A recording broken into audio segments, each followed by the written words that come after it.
Monday Mojo, this week's quote, "Failure is not fatal, but failure to change might be." John Wooden, Basketball Hall of Famer and former coach of UCLA, whose 10 NCAA championships in 12 years is unmatched. Have you ever been sucker punched? You know, when somebody sneaks up on you and punches you right in the face before you're even ready to defend yourself? Well, even if the answer is no, I bet you all still know the feeling of being hoodwinked, tricked, or duped. When you ran headlong into the light believing that you were moving towards the answer only to find out it was a sucker's bet. Why are we all so susceptible to a sneaky left hook? Why are we so quick to believe anybody and everybody that comes along hawking the latest and greatest? Why are we craving the quick fix and ready to part with our souls to get it? Well, maybe the answer is simply the fact that we have been softened up over time. The truth is that humans have always been easy marks for the con game. Why? Well, because we're believers in hope, and genuinely, deep down, we are good people, so we trust. We don't really want to hurt each other, we just allow negative circumstances to turn us on the attack.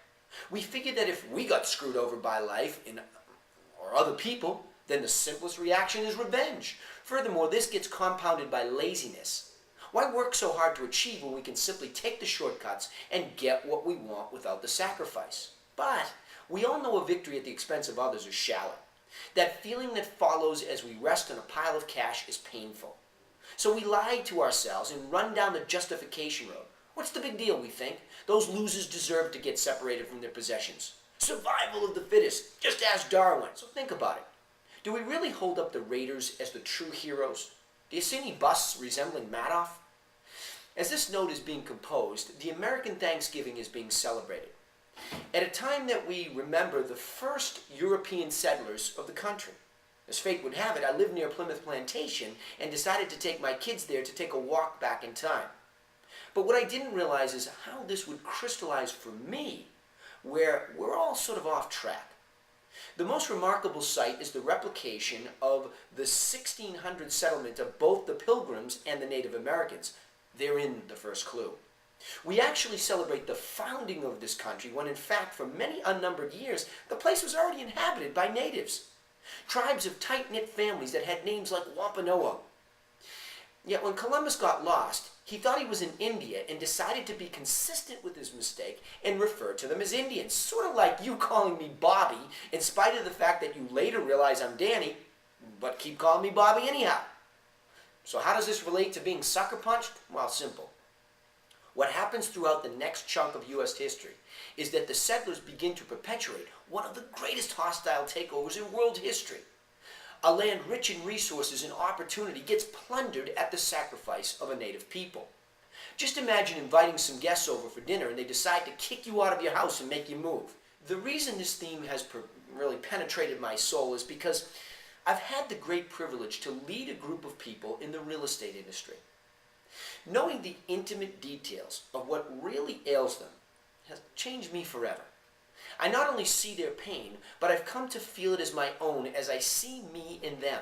I understand more than ever what we think actually separates us, but really bonds us. We think that we have to hide our pain and put on a straight face until we're at the breaking point, when we either have an inspirational moment or we pull the trigger. Knowing this place in other people's lives is like a giant vial of smelling salts. How can anybody in a position of power or authority ever not take that as a humbling opportunity? To know that someone's life can hang in the balance as they seek and hope for that safe place. Where has our sense of responsibility gone? Are we so obsessed with conquering that we no longer even recognize each other? Do we only see prospects, transactions, dollars, market share, and demographics? Where have all the people gone? Is anybody out there? Do you know anybody's name? Do you know where they live? Do you understand their challenges? Do you feel their pain?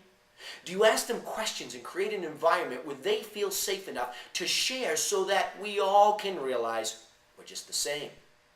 The stories of Average Joe and Average Jane will floor you. You see, we've become so isolated that we don't even realize we're the same.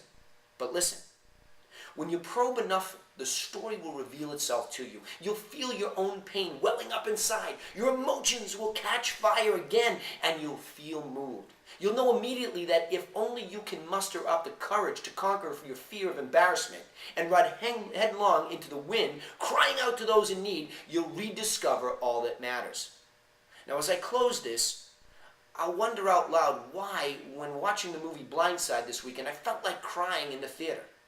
I could see a giant stirring inside of me. I could feel his rumble. He wants out and he wants at people. He wants to reach into their hearts and accept Gandhi's challenge to be the change he wants to see. Well, the night after the movie, the giant and I went to dinner with my mother and watched a woman faint in a restaurant and crash to the floor face first. But the giant inside took action as he threw me over the table and the couch like a cat, only to land perfectly next to the lady. Well, the giant slowly encouraged her onto her couch and looked into her eyes and saw the fracture of humanity.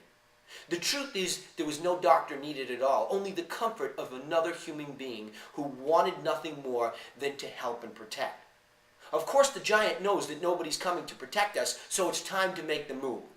Once woken up and reconnected to humanity, the giant can never be stopped. Hey, this is another Monday Mojo from freethinkingtools.com reminding you to think and thrive. And by the way, feel free to pass this on to family and friends, and hopefully we can all awaken that giant. We'll see you next time here. I'm Danny Griffin.